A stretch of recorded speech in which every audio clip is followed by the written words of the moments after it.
नमस्कार। तो all exam की अभ्यास सीरीज में आप सभी का स्वागत है। आपको पता है कि अभ्यास सीरीज में जो है हम डिस्कस करते हैं इंपॉर्टेंट नेशनल इंटरनेशनल अफेयर के क्वेश्चन जो कि पेपर 1 में पूछे जाते हैं, और बाकी जिस भी एग्जाम में नेशनल इंटरनेशनल अफेयर के क्वेश्चन पूछे जाते हैं डेफिनेटली वहाँ पर आपको बहुत ज़्यादा हेल्प मिलेगी, जैसे कि पहले भी मिलती है। देखिए, अगर आपको नहीं मालूम है तो मैं बता दूँ आपको कि अभ्यास सीरीज में जो है ये करंट अफेयर के क्वेश्चन नेशनल इंटरनेशनल लेवल पर जो है डिस्कस किए जाते हैं, और ये मंथली बेसिस पर डिस्कस किए जाते हैं। ठीक है, तो ये नवंबर महीने का जो है वो पार्ट 1 जो है वो डिस्कस कर रहे हैं। इससे पहले जितने भी मंथ हुए हैं उन सभी का जो है ये डिस्कशन हो चुका है ऑलरेडी, चाहे अक्टूबर हो, उससे पहले के मंथ हो, वो सारे डिस्कस हो चुके हैं। और उत्तीर्ण सीरीज तो आपको पता है कि डेली न्यूज़पेपर से एनालाइज करके जो है वहाँ पर नेशनल इंटरनेशनल अफेयर के जो भी क्वेश्चन बनते हैं पेपर 1 के लिए, वहाँ से वो हेल्प मिल जाती है। आज आप बड़े ही इंपॉर्टेंट क्वेश्चंस को देखेंगे और हर एक क्वेश्चन बड़ा ही इंटरेस्टिंग है। डेफिनेटली आपको बहुत ज़्यादा मजा आने वाला है। क्वेश्चन नंबर 1 में देखें क्या पूछते हैं। बोलते हैं who has recently been recognised as the 8th wonder of the world. आपने 7 वंडर के बारे में सुना होगा, परंतु अभी जो है वो 8वां वंडर जो है 8th wonder of the world जो है वो रिकॉग्नाइज किया गया है। तो अभी हाल ही में दुनिया का जो 8वां अजूबा के रूप में मान्यता जिसको प्राप्त हुई है वो कौन सा है? वो है अंकोर वाट मंदिर। ऑप्शन सी जो है वो सही आंसर है। अब ये अंकोर वाट मंदिर जो है ये आया है 8वें अजूबे की लिस्ट में, तो आपने ध्यान रखना है यहाँ पर किस, इससे पहले 7 थे, अब ये एक ऐड हो गया है, तो टोटल 8 अजूबे हो। अंकोर वाट मंदिर कहाँ पर स्थित है? तो कंबोडिया में ये स्थित है। मैंने डिस्कस किया भी है पहले ये क्वेश्चन।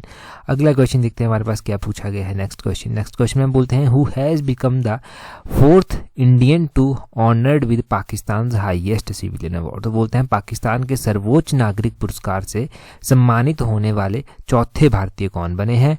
अब देखो यहाँ पर इनका नाम इंपॉर्टेंट है। अभी ये क्वेश्चन हमने पहले डिस्कस किया था, परंतु इस फॉर्म में डिस्कस नहीं हुआ था। उस टाइम थोड़ा अलग क्वेश्चन डिस्कस हुआ था। उस टाइम क्या डिस्कस हुआ था वो भी रिवाइज करेंगे। अभी देखिए ये है डॉक्टर सैयद मुफदल सैफुद्दीन, ये जो है वो है ऑप्शन ए जो है वो सही आंसर। डॉक्टर सैयदना मुफदल सैफुद्दीन जो है इनको ऑनर किया गया है। अब इनको देखें क्यों किया गया है, पूरी बात क्या है। तो डॉक्टर सैयद मुफदल सैफुद्दीन जो है ना, इनको ये जो है एक दाऊदी बोहरा सेक्ट है इस्लाम का, इसको जो है ये हेड करते हैं, और ये 4th इंडियन है जिनको पाकिस्तान का हाईएस्ट सिविलियन अवार्ड मिला है। ये जो हाईएस्ट सिविलियन अवार्ड है इसका नाम है निशान पाकिस्तान। ये भी आपने ध्यान रखना है। सैफुद्दीन जो है ये कॉन्फरेड किए जाएंगे, मतलब अभी तक हो चुके हैं 5 दिसंबर 2023 को। पाकिस्तान का सर्वोच्च जो नागरिक पुरस्कार है उसका नाम है निशान पाकिस्तान। यहाँ पर ना वैसे सब जगह लिखा गया था कि 4th, परंतु आपने करेक्शन यहाँ पर करनी है। करेक्शन आपने क्या यहाँ पर करनी है कि देखो 4 अवार्ड तो हैं अभी तक जो निशान पाकिस्तान के दिए जा चुके हैं, परंतु इंडियन की अगर हम बात करें ना, तो इंडियंस में सबसे पहला ये किसको दिया गया था? मोरारजी देसाई को दिया गया था। मोरारजी देसाई को जो था वो कौन से ईयर में जो था ये दिया गया था? तो मोरारजी देसाई को जो था ये 1990 में जो था वो दिया था गया था 1990 में मोरारजी देसाई को दिया गया था। उसके बाद जो दूसरे इंडियन थे जिनको ये दिया गया था वो कौन थे? दूसरे इंडियन का नाम भी आपने ध्यान रखना है। दूसरे इंडियन जो है अभी लेटेस्ट ही हैं, ज़्यादा पुराने नहीं हैं, 2020 में दिया गया था। सैयद अली शाह गिलानी, ठीक है, सैयद अली शाह गिलानी को जो था वो 2020 में ये दिया गया था। और 2023 में अगर हम बात करें किसको दिया गया था, तो ये दिया गया सैयदना मुफदल सैफुद्दीन को। इनका नाम आपने ध्यान रखना। अब आप कहेंगे 3 ही हुए, परंतु हमने एक क्वेश्चन क्या पढ़ा था? हमने एक क्वेश्चन पढ़ा था जब हमने डिस्कशन किया था ना उत्तीर्ण सीरीज में, तो हमने दिलीप सिंह के बारे में पढ़ा था। दिलीप सिंह के बारे में जब हमने पढ़ा था ना, तो हमने क्या पढ़ा था कि दिलीप कुमार है ना, एक्टर जो है, दिलीप सिंह नहीं दिलीप कुमार, उनको निशान इम्तियाज़ दिया गया है। निशान पाकिस्तान नहीं, उनको निशान इम्तियाज़ जो है वो दिया गया है। तो ये आपने ध्यान रखना है। ये भी पाकिस्तान का ही अवार्ड है, निशान इम्तियाज़।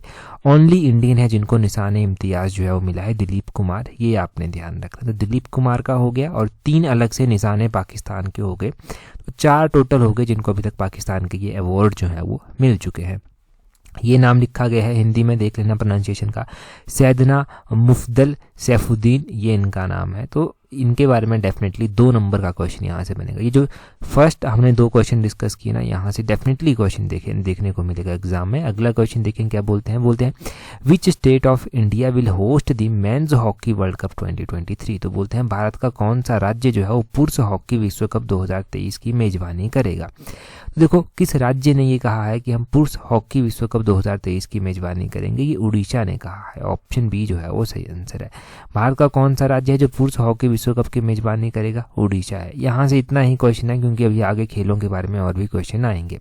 आगे देखिए क्वेश्चन में क्या बोलते हैं what is the mascot of first Khelo India para games. ये पैरा गेम्स हैं, फर्स्ट खेलो इंडिया पैरा गेम्स हैं, तो 2023 में हो रही हैं। और क्वेश्चन ये भी बनेगा यहाँ से कि पहली बार जो ये खेलो इंडिया पैरा गेम्स का आयोजन हो रहा है 10 से 17 दिसंबर के बीच में, ये कौन से राज्य में हो रहा है? तो राजधानी दिल्ली में जो है ये हो रहा है। अभी देखिए आप, इसका मास्कट क्या रखा गया है? उज्ज्वला जो है वो इसका मास्कट रखा गया है। उज्ज्वला ऑप्शन बी जो है वो सही आंसर है। उज्ज्वला करके इसका मास्कट का नाम है। तो जब भी कोई भी गेम्स होती हैं उनका मास्कट बहुत ज़्यादा इंपॉर्टेंट होता है। एक और मास्कट अभी हम पढ़ेंगे आगे चलकर, तो वो भी आपको याद रखना है कि कौन सा मास्कट है वो। अगला क्वेश्चन देखते हैं उससे पहले। बोलते हैं who has won the US open 2022 men's single title. यहाँ पर ना इस सीरीज में 15 क्वेश्चन है। 15 क्वेश्चन सारे के सारे इंपॉर्टेंट क्वेश्चन हैं, और इस बात की मैं गारंटी देता हूँ कि अगर नवंबर महीने के क्वेश्चन किसी भी एग्जाम में पूछे गए ना, तो यहाँ से क्वेश्चन बनेगा ही बनेगा। बोलते हैं US ओपन 2022, अब ये 2023 में दिया गया है, ये 2022 का खिताब दिया 2023 में गया। पुरुष एकल खिताब किसने जीता है? तो ये जीता है कार्लोस अल्काराज ने। ऑप्शन ए जो है वो सही आंसर है। कार्लोस अल्काराज ने जो है ये अवार्ड जीता है। ये कौन सी कंट्री से संबंध रखते हैं, ये भी क्वेश्चन बन सकता है। तो ये स्पेन कंट्री से जो है वो संबंध रखते हैं। यहाँ पर हमारे पास और भी प्लेयर दिए गए हैं, उनकी कंट्रीज भी आपको पता होनी चाहिए। अभी देखो ना, यहाँ पर जो जीते वो तो आपने याद रख लिया, परंतु रनर अप जो रहे हैं ना, वो रहे हैं कैस्पर रूड। कैस्पर रूड जो है ये रनर अप रहे हैं, और ये कौन सी कंट्री से संबंध रखते हैं? ये नॉर्वे कंट्री से जो है वो संबंध रखते हैं। और देखो यहाँ पर नोवाक जोकोविक दिए गए हैं। नोवाक जोकोविक की बात करते हैं ना, तो ये सर्बिया कंट्री से संबंध रखते हैं। सर्बिया कंट्री के लिए ये खेलते हैं। डेनियल मेदवेदेव की बात करते हैं तो ये रशिया से जो है वो संबंध रखते हैं। और अगर हम 2021 के विनर की बात करते हैं तो ये डेनियल मेदवेदेव थे, ये जिनको ये अवार्ड जो था वो दिया गया था, या फिर जिन्होंने ये US ओपन 2021 का जो मैन सिंगल टाइटल जो था वो जीता था। अभी ये इंपॉर्टेंट है, इनकी कंट्रीज इंपॉर्टेंट है। ये कंट्रीज भी जो है वो PGT के प्रीवियस पेपर्स में अगर आप देखेंगे ना तो पूछी गई हैं। तो कंट्रीज भी हर एक प्लेयर की, ऐसा नहीं है कि यही 4 प्लेयर, जो भी प्लेयर कहीं से भी डिस्कस होता है उसकी कंट्री आपने ज़रूर ध्यान रखनी है। अगला क्वेश्चन देखें क्या बोलते हैं in which country was the 16th world wushu championship held. तो बोलते हैं कि 16वें नंबर की जो 16th नंबर की जो विश्व वुशु चैंपियनशिप होगी वो किस देश में आयोजित की गई? तो ये यूनाइटेड स्टेट ऑफ अमेरिका में आयोजित की गई। ऑप्शन सी जो है वो सही आंसर है। USA में ये आयोजित जो था वो की गई। वुशु गेम का तो आपको पता ही होगा। अब ये USA में आयोजित की गई। इस तरह का क्वेश्चन भी एग्जाम में पहले जो है वो पूछा जा चुका है, तो आपके लिए इंपॉर्टेंट हो जाता है इस तरह के क्वेश्चंस को याद रखना। यहाँ से ये ध्यान रखें कि इसको होस्ट कौन करता है, इनकी ये जो चैंपियनशिप करवाई जाती है, करवाई तो USA में गई, परंतु करवाता कौन है इसको? तो इसको इंटरनेशनल वुशु फेडरेशन जो है वो कंडक्ट करवाता है। इंटरनेशनल वुशु W और UF वुशु फेडरेशन जो है वो इसको कंडक्ट करवाता है। ये आपने ध्यान रखना है। और साथ में ध्यान रखना है कि ये मार्शियल आर्ट की फॉर्म में जो है वो होती है। मार्शियल आर्ट की फॉर्म में इसको जो है वो रिकॉग्नाइज किया जाता है। इसमें मेडल टैली को देखेंगे अगर आप, तो चाइना ने सबसे ज़्यादा मेडल जो था वो यहाँ पर जीते थे। 15 मेडल जो था वो चाइना ने जीते थे। 15 के 15 गोल्ड मेडल ही थे, और सिल्वर और ब्रॉन्ज चाइना ने को जीता ही नहीं। वियतनाम दूसरे नंबर पर था। 11 मेडल जो था वो वियतनाम के द्वारा जीते गए थे। 11 में से 5 जो था वो गोल्ड मेडल थे, 3 सिल्वर थे और 3 जो था वो ब्रॉन्ज मेडल थे। तो ये फर्स्ट 2 जो है वो स्पॉट ध्यान रख लीजिए। वैसे चांसेस कम हैं कि इस तरह का पूछा जाए कुछ, परंतु फिर भी पूछ लिया गया तो रिस्क क्यों लेना। आगे बोलते हैं recently who won the 2023 Booker prize for the noble prophet song. तो बोलते हैं कि हाल ही में उपन्यास प्रोपेट सॉन्ग के लिए 2023 बुकर पुरस्कार किसे दिया गया, या फिर किसने जो है ये अवार्ड जीता है। देखो बुकर प्राइज का ये क्वेश्चन हमने उत्तीर्ण सीरीज में भी जो है वो पढ़ा है। उत्तीर्ण सीरीज में भी हमने ये पढ़ा है। अभी आप ध्यान रखें कि 2023 का ये अवार्ड जो है वो किसने जीता है। 2023 का ये अवार्ड पॉल लिंच के द्वारा जीता गया है। ऑप्शन सी सही आंसर है। आपको याद होना चाहिए, अगर आपने उत्तीर्ण सीरीज देखी है ना तो यहाँ से एनालाइज करें अब आपको कि आपको याद था ये क्वेश्चन या नहीं था। थोड़ा सा पता चल जाएगा आपको कि कितनी तैयारी आपकी हो चुकी है। यहाँ से हम एक और नाम जो है वो इम्पोर्टेंट जो है, जो हम रिवाइज यहाँ से करेंगे, वो कौन सा नाम है?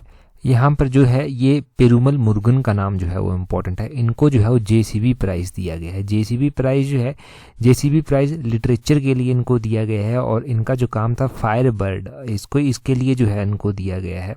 ये आपने ध्यान रखना है। पेरुमल मुरुगन का नाम आपने ध्यान रखना है। JCB लिटरेचर प्राइज़ इनको दिया गया है। साथ में ही आपने ध्यान रखना है कि तमिल भाषा में जो है नोबल था इनका।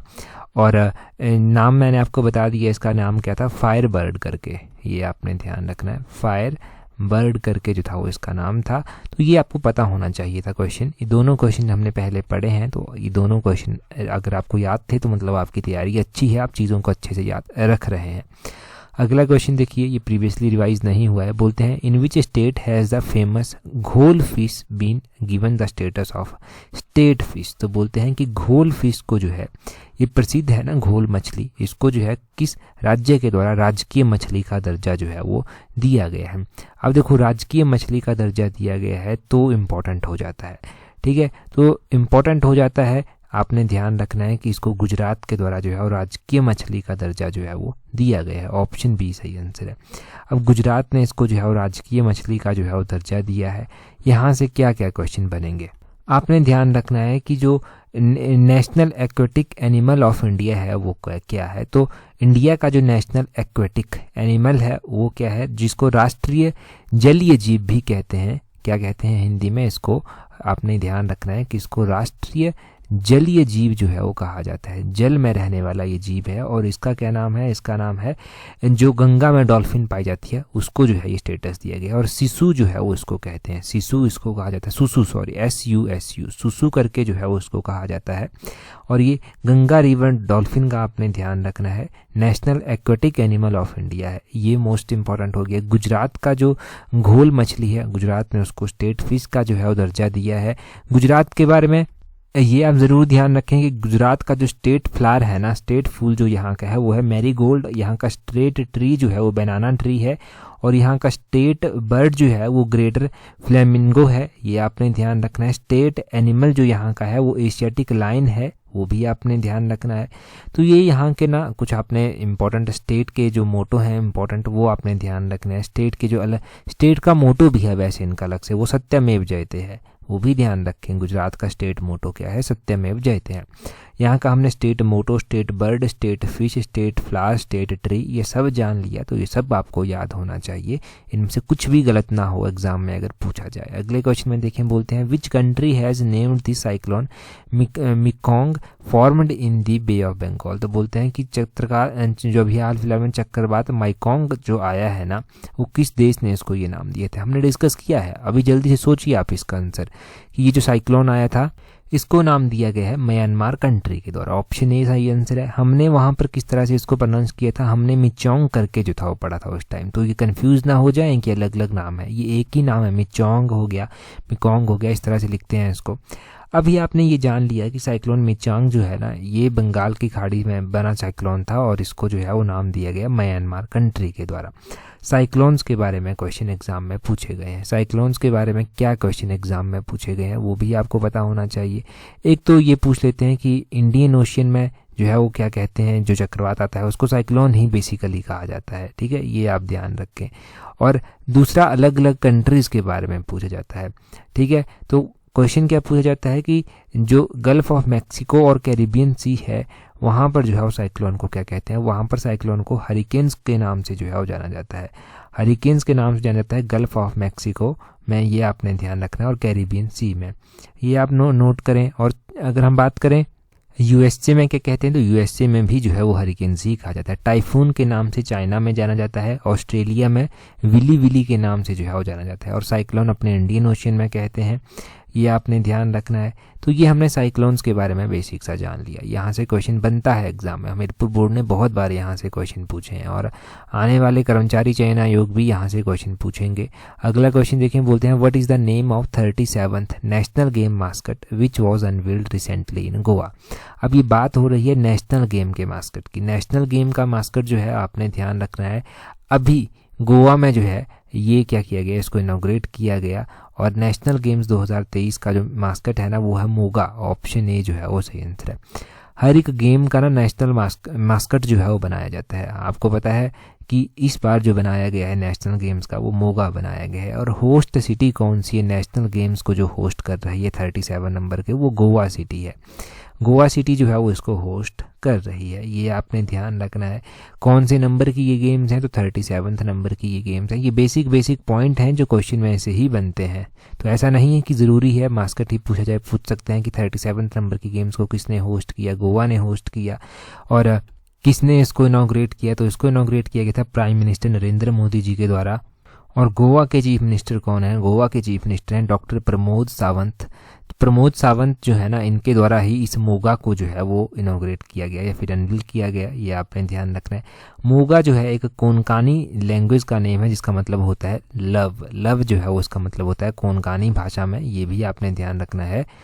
तो कोंकणी भाषा में इसको लव कहते हैं, जो मोगा है, ये भी नोट करें। ये भी पूछ लेते हैं कई बार बहुत डीप में। अगला क्वेश्चन देखें, बोलते हैं how many navratna companies are there in India. तो बोलते हैं कि इंडिया में जो है वो कितनी नवरत्ना कंट्रीज जो है वो हैं। नवरत्ना कंट्रीज जो है वो ये चर्चा में आया, तभी जो है ये हम डिस्कस कर रहे हैं। तो इंडिया में 16 नवरत्ना कंपनीज हैं, ऑप्शन सी जो है वो सही आंसर। अभी 16 नवरत्ना कंपनीज है ना, दो नवरत्ना कंपनीज को जो था वो मिनिस्ट्री ऑफ फाइनेंस ने जो था वो स्टेटस ही ग्रांट किया। तो ये कौन कौन सी है, ये आपने ध्यान रखना है। एक है राइट्स करके, RITES करके जो है एक कंपनी है, राइट्स करके, जिसको जो है ये नवरत्ना का स्टेटस दिया गया है। एक है आईकॉन करके, IRCON करके, इन दोनों को जो है ये स्टेटस जो है वो दिया गया है, नवरत्ना का स्टेटस इन दोनों को दिया गया है। इससे पहले की जो 14 है ना, अब कितनी कर याद रखेंगे आप, मैं एक बार बोल देता हूँ, अगर याद रह जाए तो बहुत अच्छी बात है। एक SCI करके आती है, एक हॉल करके आती है हिंदुस्तान एरोनॉटिक्स लिमिटेड, एक RINL करके आती है, एक EIL करके आती है, NMD करके आती है, BHEL करके भारत हैवी इलेक्ट्रॉनिक्स लिमिटेड आती है, NBCC आती है, ऑयल इंडिया लिमिटेड आती है, MTNL आती है, जैसे BSNL है वैसे ही MTNL है, CONCOR आती है, NALC नाल्को आती है, REC आती है, RLIL आती है, PFC करके जो है वो आती है। तो इनके पूरे नाम नहीं बता रहा हूँ मैं आपको, सिर्फ इनके जो इनके हल्के नाम है ना वही बता रहा हूँ मैं आपको। पूरे नाम अगर हम डिस्कस करेंगे तो जैसे भारत इलेक्ट्रॉनिक्स लिमिटेड हो गया, जो CCIL हमने जाना, container corporation of India limited हो गया, हमने EIL जाना, एक EIL है इंजीनियरिंग इंडिया ऑफ लिमिटेड, और हमने MTNL जाना, महानगर टेलीफोन निगम लिमिटेड हमने जाना, NALCO नाल्को हमने जाना, नेशनल एल्यूमिनियम कंपनी है ये। तो इस तरह से ये सारे नाम हैं, परंतु बड़े कम चांसेस होते हैं सारे पूछे जाएं। ये लेटेस्ट जो ऐड किए गए हैं ना वो पूछे जा सकते हैं। एक तो ये RITES राइट्स करके हो गया, IRCON करके हो गया, और 16 टोटल नवरत्ना स्टेटस कंपनीज हैं हमारे पास अब। तो इन पॉइंट्स को आप ज़रूर नोट कर लें। अगर नोट्स अपडेट करने हैं तो आप इंटरनेट से इन सभी चीज़ों को ज़रूर लिख लें एक बार। अगला क्वेश्चन देखें क्या बोलते हैं, बोलते हैं in which state of India has the world's first 3D printed temple been inaugurated. तो बोलते हैं कि भारत का पहला 3D प्रिंटेड जो 3D मुद्रित मंदिर है ना वो कहाँ पर इनॉग्रेट किया गया है। तो बोलते हैं कि भारत का जो सबसे बड़ा 3D प्रिंटेड मंदिर जो है वो इनॉग्रेट किया गया है, वो कहाँ पर किया गया है, वो किया गया है तेलंगाना में। ऑप्शन सी जो है वो सही आंसर है, तेलंगाना में जो है वो किया गया है। और अगर हम बात करें ना कि लार्जेस्ट टेम्पल आउटसाइड इंडिया अगर कहीं पर अभी इनॉग्रेट किया गया है वो है Swami Narayan Akshardham temple, New Jersey USA में जो है वो उसको इनॉग्रेट किया गया है। तो ये भी आपने टेम्पल के बारे में जो है वो ध्यान रखना है, कहाँ पर है लार्जेस्ट टेम्पल USA में, वो पता होना चाहिए। अभी इनॉग्रेट किया गया था तब ये चर्चा में आया था। और 3D की अगर हम बात कर रहे हैं ना तो 3D पोस्ट ऑफिस भी जो है वो अनवील किया गया है। इंडिया का फर्स्ट 3 डायमेंशनल पोस्ट ऑफिस जो है वो कहाँ पर है, बेंगलुरु में है। ये आपने ध्यान रखना है, बेंगलुरु में जो है वो है। और इंडिया का हाईएस्ट पोस्ट ऑफिस वो कहाँ पर है, इंडिया का हाईएस्ट पोस्ट ऑफिस कहाँ पर है, तो आपको पता होना चाहिए, अपने हिमाचल में ही स्थित है। हिमाचल के सिक्किम में जो है ये हाईएस्ट पोस्ट ऑफिस जो है वो स्थित है। तो पोस्ट ऑफिस का भी साथ में रिवीजन हो गया, मंदिरों का भी रिवीजन हो गया। आगे बोलते हैं recently which state government has declared November 25 as no non veg day. तो बोलते हैं कि हाल ही में किस राज्य ने जो है वो 25 नवंबर को जो है वो नो नॉन वेज डे के रूप में जो है वो घोषित किया है। तो नो नॉन वेज डे के रूप में जो है वो घोषित किस 25 नवंबर को किया गया है। पहले तो ये ध्यान रखना है आपने कि कौन से तारीख को किया गया है, 25 नवंबर को किया गया है। करने वाला है जी उत्तर प्रदेश, ऑप्शन बी सही आंसर। उत्तर प्रदेश के बारे में हम डिटेल से थोड़ा सा जानेंगे यहाँ पर कि क्या पूरा सिनेरियो घटा है। उत्तर प्रदेश ने जो है, उत्तर प्रदेश गवर्नमेंट ने पहले तो ध्यान रखना रखना है, एक सेफ सिटी प्रोजेक्ट भी जो है वो लॉन्च किया है। और इसका जो मोटिव है ना प्रोजेक्ट का, वो ये है कि वुमेन्स की सेफ्टी को जो है वो मजबूत किया जाए स्टेट में, उत्तर प्रदेश में, इसलिए किया गया है। अब बात करते हैं हम यहाँ पर जो उत्तर प्रदेश गवर्नमेंट ने जो है वो डिसाइड किया है, डिक्लेयर किया है कि 25 नवंबर को जो है वो नॉन वेज डे के रूप में हम मनाएंगे। इन्होंने ऑनर किया है, इन्होंने जो है वो साधु टी.एल. वासवानी थे ना, इनका बर्थ इस दिन होता है, तो इनको जो है वो ऑनर करते हुए जो है वो इन्होंने इस डे को इस तरह से मनाने की बात कही है। और नॉन वायलेंस को भी जो है वो थोड़ा सा प्रमोट यहाँ से करने की ये कोशिश कर रहे हैं। अब ये आपने ध्यान रखना है कि स्लाउटर हाउस और मीट शॉप्स जो है ना वो क्लोज रहेंगी इस दिन, 25 नवंबर को क्लोज रहेंगी। तो ये जो है वो उत्तर प्रदेश ने डिसाइड किया है। तो आपने साधु जी का नाम भी ध्यान रखना है, साधु टी.एल. वासवानी, इनका नाम ध्यान रखना है। इनकी बर्थ एनिवर्सरी को सेलिब्रेट करते हुए उत्तर प्रदेश ने ये डिसाइड किया है। और उत्तर प्रदेश का दूसरा सेफ सिटी प्रोजेक्ट जो है ये भी ध्यान रखना है। तो उत्तर प्रदेश के ये 2 क्वेश्चन क्लियर हो गए ना आपके, ये दोनों के दोनों इंपॉर्टेंट है। अगला क्वेश्चन देखिए, हम बोलते हैं which Indian state tourism mission has made it to the UNWTO list, United Nation World Tourism Organisation. इसकी लिस्ट में जो है वो बोलते हैं कि किस भारतीय राज्य के पर्यटन मिशन को जो है वो जगह मिली है। तो UNWTO की लिस्ट में जो है वो जगह किसको मिली है? केरला के जो टूरिज्म यहाँ का मिशन है ना उसको जगह मिली है। ऑप्शन बी जो है वो सही आंसर है। ये जो केरला का मिशन है ना, इसका पूरा नाम क्या है? इसका नाम है KRT, एक तरह से केरला रिस्पॉन्सिबल टूरिज्म करके, केरला रिस्पॉन्सिबल टूरिज्म करके मिशन जो है वो चलाया है। इसको United Nation World Tourism Organisation की लिस्ट में जो है वो शामिल किया गया है। और ये जो था ना, ये मिशन जो था वो उन मिशन में से जो था वो जिनको G20 में जो था वो दिखाया गया था, ये भी ध्यान रखें। तो पहले तो आपने केरला का नाम ध्यान रख लेना, सीधा सा क्वेश्चन बन जाएगा करंट अफेयर का यहाँ से। कई बार अगर आप पटवारी के एग्ज़ाम की तैयारी कर रहे हैं, अगर आप पब्लिक सर्विस कमीशन के एग्ज़ाम की तैयारी कर रहे हैं, तो वहाँ पर क्या है, वहाँ पर UNWTO के बारे में डिटेल से पूछा जा सकता है। अब PGT की सीरीज़ है ना, ये तो PGT पेपर 1 की टेस्ट सीरीज़ भी आप प्रैक्टिस कर सकते हैं। टेस्ट सीरीज़ का लिंक जो है वो नीचे डिस्क्रिप्शन बॉक्स, कमेंट बॉक्स में दिया गया है। देखो, नेगेटिव मार्किंग से अगर आपको डील करना है ना, तो इससे अच्छी अपॉर्चुनिटी आपको पता नहीं कितने सालों के बाद मिलेगी। और नेगेटिव मार्किंग से डील करने के लिए प्रैक्टिस यही एक सॉल्यूशन है। तो PGT पेपर 1 का लिंक नीचे डिस्क्रिप्शन बॉक्स में दिया गया है, वहाँ से आप अवेल कर सकते हैं। बहुत सारे बच्चे जुड़ चुके हैं, आप भी जुड़ जाइए अगर अभी तक नहीं जुड़े हैं। बात करते हैं UNWTO की। UNWTO का हेडक्वार्टर पहले एग्जाम में पूछा जाएगा कि इसका हेडक्वार्टर जो है वो कहाँ पर स्थित है। इसका स्पेन मैड्रिड में जो है वो इसका हेडक्वार्टर स्थित है, ये आपने ध्यान रखना है। स्पेन मैड्रिड में इसका हेडक्वार्टर स्थित है। इसकी स्थापना कब की गई थी? इसकी स्थापना 1975 में जो था वो की गई थी। 1975 में इसकी स्थापना की गई थी। इसका हेडक्वार्टर स्पेन मैड्रिड में जो है वो स्थित है। UNWTO का पूरा नाम पूछा जाए तो United Nation World Tourism Organisation भी आपने ध्यान रखना है। ये तो हो गया टूरिज्म ऑर्गेनाइजेशन के बारे में। यहाँ पर एक वर्ल्ड ट्रेड ऑर्गेनाइजेशन भी है, तो वर्ल्ड ट्रेड ऑर्गेनाइजेशन को लेकर कंफ्यूज ना हो जाए WTO को लेकर। उसका हेडक्वार्टर अलग से है। उसका हेडक्वार्टर कहाँ पर स्थित है? उसका हेडक्वार्टर जेनेवा में स्थित है। जेनेवा स्विट्जरलैंड में उसका हेडक्वार्टर जो है वो स्थित है। और उसकी स्थापना कब हुई थी? उसकी स्थापना 1995 में जो था वो हुई थी, ये ध्यान रखें। तो ये अलग अलग क्वेश्चन आप जाने यहाँ से आपने। अब टूरिज्म की जब बात हुई है ना, तो टूरिज्म के बारे में एक क्वेश्चन तो आपका बनता है इंपॉर्टेंट डेज का। टूरिज्म डे जो है वो कब मनाया जाता है? टूरिज्म डे कब मनाया जाता है ये आपको पता होना चाहिए कि प्रत्येक वर्ष टूरिज्म डे मनाया जाता है। और प्रत्येक वर्ष ये वर्ल्ड टूरिज्म डे जो है वो 27 सितंबर को जो है वो मनाया जाता है। 27 सितंबर को जो है ये वर्ल्ड टूरिज्म डे जो है वो मनाया जाता है। तो ये क्वेश्चन भी आपका क्लियर हुआ। तो वर्ल्ड टूरिज्म डे, बहुत सारे क्वेश्चन यहाँ से क्लियर हुआ। और बेसिक स्टैटिक के क्वेश्चन है। स्टैटिक आपकी बहुत स्ट्रांग होनी चाहिए और इससे अच्छी सीरीज आपको नहीं मिलेगी स्ट्रांग करने के लिए कोई नहीं। बढ़ते हैं अगले क्वेश्चन की ओर। अब PGT पेपर 1 की टेस्ट सीरीज का पता चल गया है। अगला क्वेश्चन देखिए आप जी। बोलते हैं यहाँ पर क्या बोलते हैं, यहाँ पर क्वेश्चन देखिए आप पहले। बोलते हैं the 2024 group of 20 G20 summit will take place in which of the following country.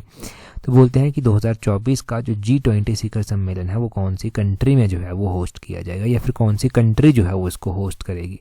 India का नाम तो बिल्कुल मत ले देना, क्योंकि इंडिया ने 2023 में इसको होस्ट किया।